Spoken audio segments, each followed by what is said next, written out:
Hi எல்லாருக்கும் வணக்கம். இன்றைக்கி இந்த வீடியோவில் 2017ஆம் ஆண்டு வந்த ட்ரிக்னோமெட்ரிக் கேள்வி பற்றி தான் பார்க்க போகிறோம். அதில் செகண்ட் பார்ட்டில் வந்த கேள்வி தான் பார்க்க போகிறோம். இப்போ இதில் முதலாவது என்ன கேட்டிருக்காங்கன்னா, இந்த 17வது கேள்வியில் ஏ பார்ட்டில் வந்து இந்த இதை நிறுவி காட்டுங்கன்னு கேட்டிருக்காங்க. அப்போ அது என்னென்னா 2 cos 60 minus theta minus cos theta முழுவதின் கீழ் sin தீட்டா வந்து √3க்கு சமன் என்று நாங்கள் நிறுவி காட்டணும். இதில் வந்து கோஸ் 60 மைனஸ் தீட்டா என்றா எந்த பேட்டர்னில் இருக்குது அப்படின்னா கோஸ் ஏ மைனஸ் பி என்ற பேட்டர்னில் இருக்குது.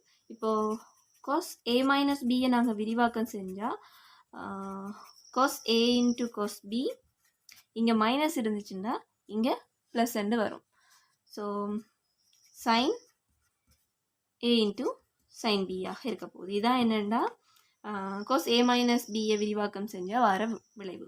இப்போ கேள்வி என்னென்னா இதை நாங்கள் நிறுவி கொண்டு வந்து √3 என்று காட்டணும். அப்போ 2 மடங்கு நாங்கள் இதில் வந்து எல்ஹெச்எஸ்லேருந்து போகிறோம். எல்ஹெச்எஸ்லேருந்து போனால் 2 மடங்கு cos 60 minus theta minus cos theta முழுவதின் கீழ் சைன் தீட்டா. இப்போ இதில் வந்து கோஸ் ஏ மைனஸ் பி என்ற பேட்டர்னில் இது இருக்குது. அப்போ நாங்கள் இதை விரிவாக்கம் செய்யக்க 2 மடங்கு கோஸ் 60 சைட் தீட்டா அண்டேக்கில் கோஸ் 60 இன்ட்டு கோஸ் தீட்டா இங்கே மைனஸ் இருந்தால் இங்கே ப்ளஸ் என்று வரும். Sine 60 into sine theta. அப்போ இந்த விரிவாக்கம் ஓகே. மைனஸ் கோஸ் தீட்டா முழுவதின் கீழ் சைன் தீட்டா. இதில் வந்து கொஸ் 60 என்ற பெருமானம் தெரியும் உங்களுக்கு அரை. அப்போ 2 மடங்கு வெளியே இருக்க அரை தர கொஸ் தீட்டா ப்ளஸ் சைன் 60 தெரியும் √3/2 இன்ட்டு சைன் தீட்டா முழுவது சய கொஸ் தீட்டா முழுவதின் கீழ் சைன் தீட்டா. இப்போ இதில் இருக்க 2 வந்து 2 பக்கம் என்ன உள்ள இருக்க அரையோட வெட்டுப்பட்டால் மிகுதியாக கொஸ் தீட்டா மிஞ்ச போகுது. அப்போ cos theta plus √3 sine theta minus cos theta முழுவதின் கீழ் சைன் தீட்டா. இதில் இருக்க கொஸ் தீட்டாவும் இதில் இருக்க கொஸ் தீட்டாவும் கேன்சல் ஆக மிகுதியாக இருக்கிற சைன் தீட்டா √3 சைன் தீட்டாவின் கீழ் சைன் தீட்டா வெட்டுப்பட்டால் இது √3 என்ற விட வரும். இது வந்து RHSக்கு சமன். ஓகே. அப்போது அடுத்த ஏ பார்ட்டில் 2வது பார்ட் என்ன சொல்லியிருக்காங்க அப்படின்னா, தரப்பட்ட உருவில் ABCD என்பது ஒரு நாட்பக்கலாகும். இந்த தரவை நாங்கள் என்ன செய்யணும், கேள்வியை வாசிக்க அந்த தரவை படமாக போடேக்கில் தான் கொஞ்சம் இன்னும் ஈஸியாக கேள்வி அப்ரோச் பண்ணக்கூடியதாக இருக்கும். ஸோ ABCD என்றது ஒரு நாட்பக்கல்னு தந்திருக்காங்க.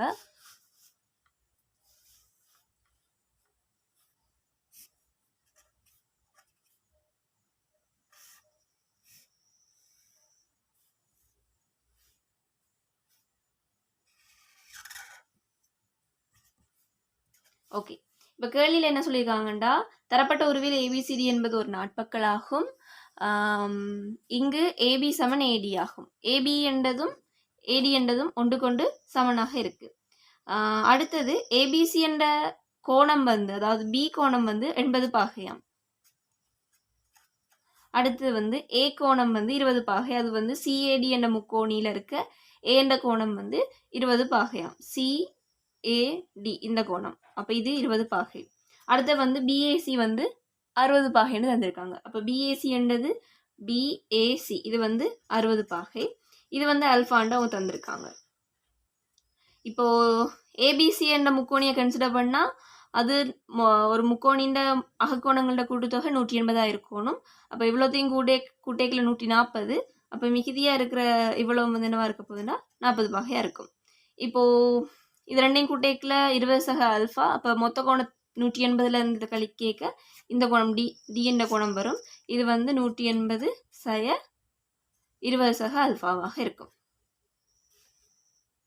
ஸோ இப்போ இதில் கேள்வி என்ன கேட்டிருக்காங்கன்னா, முக்கோணி ABCக்கு சைனரியை பயன்படுத்தி இதை நிறுவி காட்டட்டாம். அப்போது எந்த முக்கோணியை கன்சிடர் பண்ணட்டாம்டா ABC என்ற முக்கோணியை கன்சிடர் பண்ணட்டாம். ABC என்ற முக்கோணிக்கு சைன் நெறியை பாவிக்கும் போது சைன் ரூல் என்ன சொல்லுதுன்னா, ஒரு முக்கோணின்ற ஒரு பக்கத்துக்கு எதிரான கோணத்தின் சைன் ஒவ்வொரு பக்கத்துக்கும் காணேக்கில் சமனாக இருக்கும். அப்போ ஏபியின் கீழ் சைன் 40 சமன் ஏசியின் கீழ் சைன் 80 சமன் மீதியாக இருக்கிறது பிசியின் கீழ் சைன் 60. ஆனால் இப்போ இதில் வந்து மூன்றாவது அடுத்த இந்த டேட்டா வந்து நமக்கு தேவையில்லை. ஏனெண்டா ஏசிக்கும் ஏபிக்கும் உள்ள விகிதம் தான் கேட்டிருக்காங்க. அப்போ ஏசிக்கும் ஏபிக்கும் உள்ள விகிதம்னா இது ரெண்டுமே இருந்தாலும் எங்களுக்கு போதுமானதாக இருக்கும். ஸோ ஏசியின் கீழ் ஏபி என்றது என்னவாக இருக்க போகுதுன்னா இதன் கீழ் இது வந்து என்னவாக இருக்க போகுதுன்னா இதை குறுக்க பெருக்கேக்கில் சைன் 80 முழுவதின் கீழ் சைன் 40. கேள்வியை கவனிக்கேக்கில் என்ன இருக்குண்டா அதில் 2 cos 40 இருக்குது. அப்போ இங்கே என்ன செய்திருக்காங்கண்டா இந்த சைன் 80 சைன் 2θ என்ற பேட்டர்னில் விரிச்சிருக்காங்க. அப்போ அதாவது வந்து சைன் 2θவை விரிக்கேக்கில் 2 மடங்கு சைன் θ இன்ட்டு cos θவாக இருக்கும். ஸோ அதே மெத்தடில் இதை நாங்கள் விரிக்கேக்கில் ஏசியின் கீழ் ஏபி என்னவாக இருக்க போகுதுன்னா 2 மடங்கு சைன் 40 இன்ட்டு cos 40 முழுவதின் கீழ் சைன் 40. அப்போ இதில் இருக்க சைன் 40 மேலே இருக்க சைன் 40 கேன்சல் ஆனால் 2 cos 40. இது முதலாவதாக அவங்க நிரூபிக்காட்ட சொன்ன விஷயம். ரெண்டாவது என்ன சொல்லியிருக்காங்கண்டா ஏடிசி என்ற முக்கோணிக்கு சைனரியை பயன்படுத்தி ஏசி எங்கிள் ஏடிக்கு இந்த ரேஷியோ காட்ட சொல்லி கேட்டிருக்காங்க. ஸோ எந்த முக்கோணிக்கு நாங்கள் கருதணுமெண்டா ஏடிசி இந்த முக்கோணியை கருதட்டாம். இந்த முக்கோணிக்கு நாங்கள் சைன் ரூல் பாவிக்க எந்தெந்த பக்கத்தை கன்சிடர் பண்ணட்டாமெண்டா ஏசிக்கும் ஏடிக்கும், அதாவது ஏசி என்ற இந்த பக்கத்தையும் ஏடி என்ற இந்த பக்கத்தையும் கன்சிடர் பண்ணட்டான். ஸோ ஏன்னா அதை நான் கன்சிடர் பண்ணியிருக்கேன்டா எனக்கு ரேஷியோவில் அது ரெண்டும் தான் இருக்குது. ஸோ நான் முழு ஒரு முக்கோணின 3 பக்கத்துக்கு நான் சைன் ரூலை பாவிக்க தேவையில்லை, 2 பக்கத்துக்கு மட்டும் பாவிச்சு எங்களால் காண முடியும். ஸோ இதை காணேக்கு என்னென்னு வருமெண்டா இதில் ஏசியின் கீழ் அதுக்கு எதிரான பக்கம் எதிரான கோணம் ஏசியின் கீழ் அதுக்கு எதிரான கோணம் வந்து சைன் 180 மைனஸ் 20 சக அல்ஃபாவாக இருக்கும். ஸோ ஏசியின் கீழ் சைன் 180 மைனஸ் 20 சக அல்ஃபாவாக இருக்கும். அதன் கீழ் எங்களுக்கு அடுத்ததா ஏடியின் கீழ் சைன் அல்ஃபா. ஸோ இப்போ கேள்வி எதுக்கும் ரேஷியோண்டா ஏசியின் கீழ் ஏடி. ஸோ ஏசியின் கீழ் ஏடி வந்து என்னதுக்கு சமனாக இருக்க போகுது அப்படின்டா சைன் 180 சய அல்ஃபா, அதாவது இந்த என்ன பேட்டர்னில் இருக்குண்டா சைன் 180 சய தீட்டா என்ற பேட்டர்னில் இருக்குது. சைன் 180 சய தீட்டா வந்து சைன் தீட்டாவுக்கு சமன். ஏனெண்டா ஒரு வட்டத்தின் 2வது கால்வட்ட கோணமாக இருக்க போகுது. ஏன்னா சைன் 180 சை தீட்டாண்டா அது இந்த கால்வட்டத்துக்குள்ளே வரப்போகுது. அந்த கால்வட்டத்தில் சைன் கோணம் எல்லாமே ப்ளஸ்ஸாக இருக்க போகுது. ஆகவே சைன் 180 சை தீட்டா வந்து சைன் தீட்டாவுக்கு சமனாக இருக்கும். ஸோ அதன்படி இதை விரிச்சா சைன் 180 சை அல்ஃபா என்ற பேட்டர்னில் இந்த 20 சக அல்ஃபா இருக்குது. ஸோ அது வந்து சைன் 20 சக அல்ஃபாவுக்கு சமன் முழுவதின் கீழ் சைன் அல்ஃபா. ஸோ அதான் இங்கே நிறுவ கேட்டிருக்காங்க, அதுவும் ஓகே. அடுத்த விஷயம் என்ன சொல்லியிருக்காங்கண்டா இப்போ இதில் நாங்கள் 2 தடவை சைன் ரூல் பாவிச்சு 2 டேட்டாஸ் எடுத்து வச்சுருக்கோம். இது ஒன்று இது 2. இப்போ இது 2ஐயும் யூஸ் பண்ணி சைன் 20 அல்ஃபா வந்து 2 மடங்கு cos 40 இன்ட்டு சைன் அல்ஃபாவுக்கு சமனாக இருக்குன்னு காட்டுட்டான். ஸோ அதுக்கு நாங்கள் என்ன செய்யணும் அப்படின்னா எங்களுக்கு ஆல்ரெடி ஒரு டேட்டா தந்துருக்காங்க. ஏபியும் ஏடியும் ஒன்று கொண்டு சமனாக இருக்காங்க. இப்போ ஏபி சமன் ஏடி, ஏபி சமன் ஏடியாக இருக்கிறதால இந்த 2 சமன்பாட்டில் இங்கே கீழே இருக்கிற போர்ஷன் ஒன்று கொண்டு சமன். ஸோ இது ரெண்டுமே என்னவா இருக்க போது ஒன்று கொண்டு சமன். என் மேலே ஏசி 2க்கும் பொதுவாக இருக்குது, கீழே இருக்க ஏபியும் ஏடியும் ஒன்று கொண்டு சமன். ஆகவே இந்த ரேஷியோ ஒன்று கொண்டு சமன். ஆகவே 20 cos 40 வந்து என்னது சமனாக இருக்க போதுண்டா சைன் 20 சக அல்ஃபா முழுவதின் கீழ் சைன் அல்ஃபாவுக்கு சமனாக இருக்க போகுது. இதில் கேட்ட கேள்வி இங்கே இருக்க சைன் அல்ஃபாவை வந்து குறுக்க பெருக்கியிருக்காங்க. ஸோ சைன் 20 சக அல்ஃபா வந்து என்னது சமனாக இருக்க போகுதுண்டா சைன் அல்ஃபா இன்ட்டு cos 40 இருக்கும். ஸோ இதில் என்ன அடுத்ததாக காட்ட சொல்லி கேட்டிருக்காங்கண்டா கோட் ஆல்ஃபா வந்து இதுக்கு சமனண்டு காட்ட சொல்லியிருக்காங்க. ஸோ ஏற்கனவே நாங்கள் நிறுவி வச்சுருக்கோம். அதிலிருந்து எங்களுக்கு என்ன டேட்டா தெரியும்டா சைன் 20 சக அல்ஃபா சமன் 2 சைன் அல்ஃபா இன்ட்டு கொஸ் 40 எங்களுக்கு ஒரு டேட்டா தெரியும். இதில் எங்களுக்கு ஒரு விஷயம் தெரியும் என்னென்னா சைன் a + b விரிவாக்கம் செஞ்சால் sin a into cos b plus cos a into sin b. So அதை யூஸ் பண்ணி நாங்கள் என்ன செய்யணும்டா இதை விரிவாக்கம் செஞ்சால் sin 20 இன்ட்டு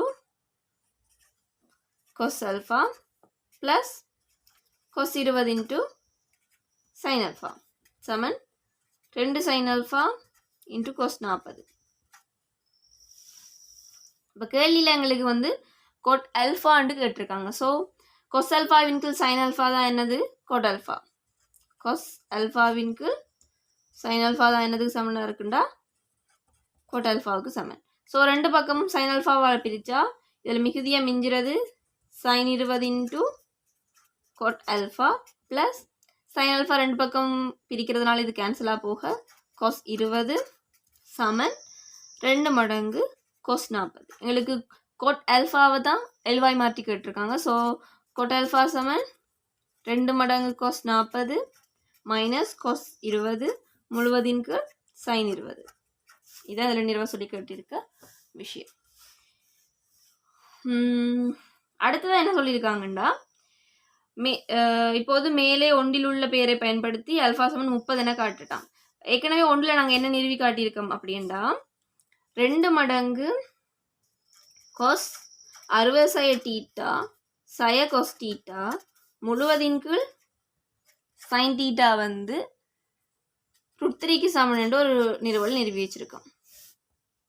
இப்போ இதில் அல்ஃபா சமன் 30 காட்டணும். அதுக்கு நாங்கள் என்ன செய்யலாம், இதில் இந்த இந்த ஈக்குவேஷனை இதுலேருந்து உருவாக்கலாம். எப்படின்டா டீட்டா சமன் 20 பிரதியிடேக்கில் இங்கே இதில் ஏற்கனவே 2 மடங்கு கொஸ் 40 இருக்குது.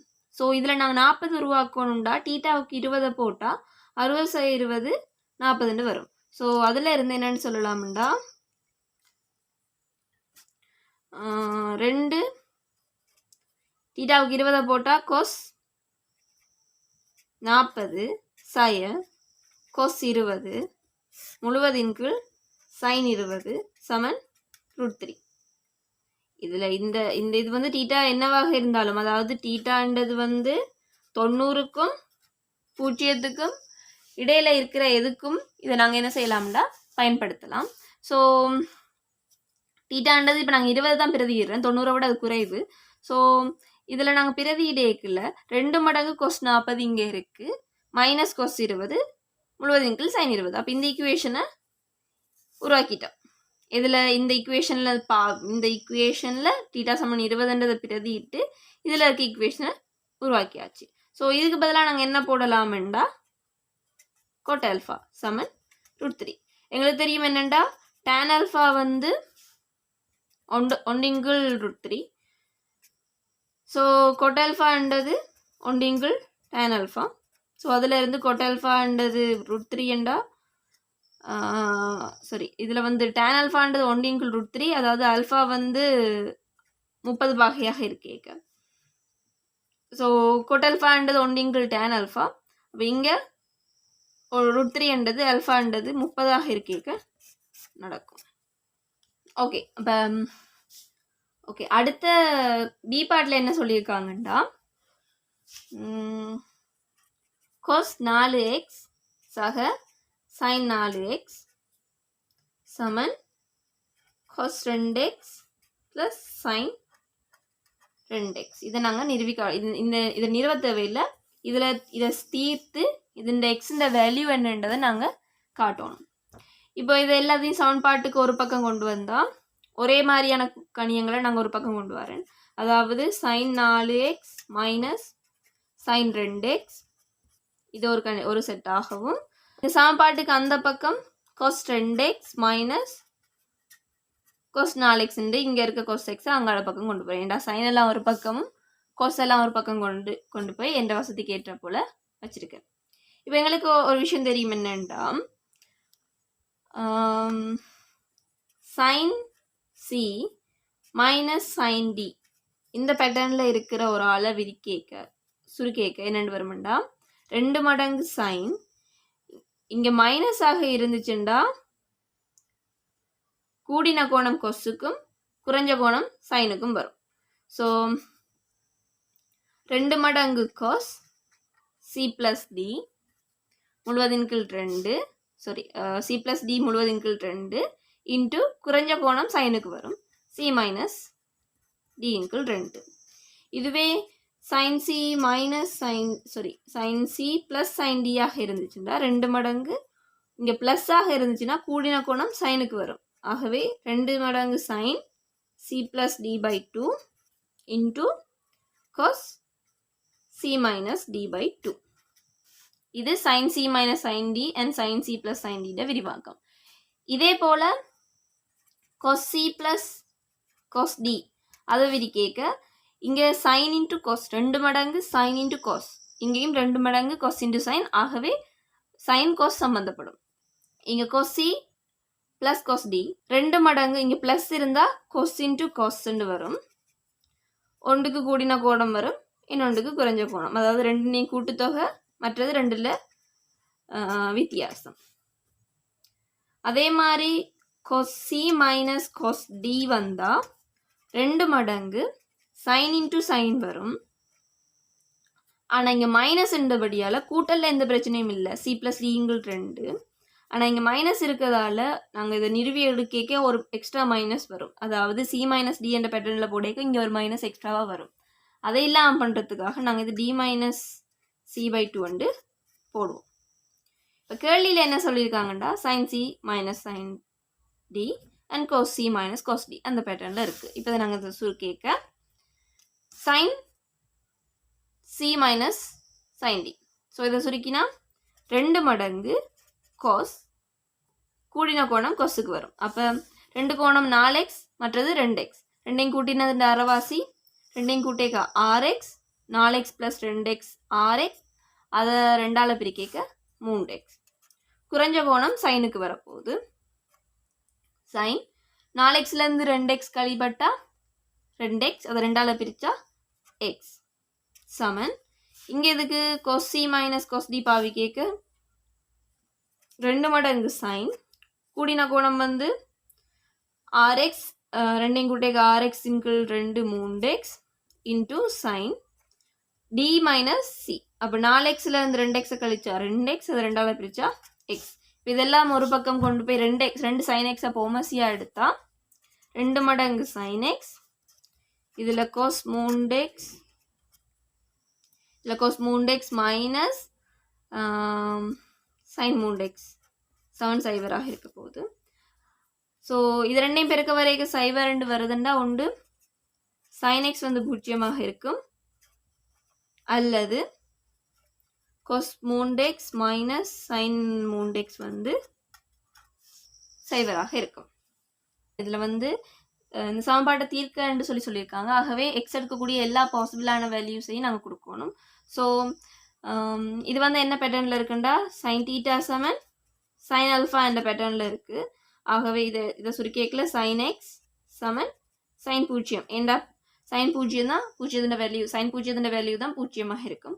ஸோ இது சைன் தீட்டா சமன் சைன் அல்ஃபா என்ற பேட்டர்னில் இருந்து அதோட சொல்யூஷன் வந்து தீட்டா சமன் n மடங்கு பை ப்ளஸ் சய 1 n மடங்கு அல்ஃபா. இதுதான் அதோட சொல்யூஷனுக்கான பொதுவான சமன்பாடு. ஸோ அல்ஃபா சமன் இங்கே 0 இருக்குது. அப்போ இதை தீர்க்க தீட்டா சமன் n மடங்கு பை, இது வந்து ஒரு சொல்யூஷன்.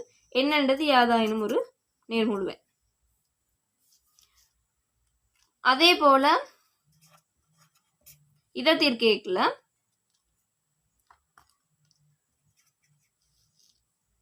cos 3x சமன் sin 3x ஆக இருக்க போகுது. 2 பக்கம் cos x all cos 3x all பிரிக்க tan 3x சமன் 1. ஆனால் இதில் ஒரு விஷயம் கவனிக்கணும், cos 3x என்றது not equal to 0. ஏண்டா நான் cos x ஆல் 2 பக்கம் பிரிக்கிற ஆள் 0 இருந்துச்சுண்டா விளைவு வந்து முடிவிலியாக போகும். ஆகவே இதில் நாங்கள் மென்ஷன் பண்ணணும் cos 3x என்றது 0க்கு சமன் இல்லை. ஸோ இப்போ இதில் tan 3x சமன் 1, tan 3x சமன் tan எந்த பெருமானம் 1 இருக்குண்டா tan π/4. ஸோ ஸோ இது tan தீட்டா சமன் tan ஆல்ஃபா என்ற பேட்டர்னில் இருக்குது. ஆகவே இதன் தீர்வு தீட்டா சமன் n பை மடங்கு ஆல்ஃபாவாக இருக்கும். இதை தீர்த்தா 3x சமன், இதில் ஏற்கனவே நான் என்னென்ற ஒரு கணியம் இங்கே பாவிச்சிருக்கிறதால இதை எம்மெண்டு மாத்துறேன். m பை ப்ளஸ் இங்கே ஆல்ஃபான்றது π/4. ஸோ x சமன் m பையின் கீழ் 3 ப்ளஸ் பையின் கீழ் 3ஆல் பிரிக்க 12. எம்மென்றது யாதாயினும் ஒரு நேர்முழு எண்ணாக இருக்கும். ஸோ இந்த வீடியோவில் இவ்வளவுதான். இந்த பாஸ் பேப்பரில் உள்ள கேள்வி உங்களுக்கு விளங்கி இருந்துச்சுன்னா ஓகே, விளங்காட்டி இதுக்குரிய டவுட்ஸை வந்து கமெண்ட் செக்ஷனில் மென்ஷன் பண்ணுங்கள். இந்த வீடியோ உங்களுக்கு யூஸ்ஃபுல்லாக இருந்துச்சுன்னா லைக் பண்ணி சப்ஸ்கிரைப் பண்ணுங்கள். இதை விட வேறு ஏதாவது உங்களுக்கு யூஸ்ஃபுல்லான பாஸ் பேப்பர்ஸ் இந்த எக்ஸ்ப்ளனேஷனோ தியரி ரிலேட்டடான எக்ஸ்ப்ளனேஷன் வேணும்டா அதை கமெண்ட் செக்ஷனில் மென்ஷன் பண்ணிங்கண்டா நான் அதை வீடியோவாக போடுவேன். தேங்க்யூ.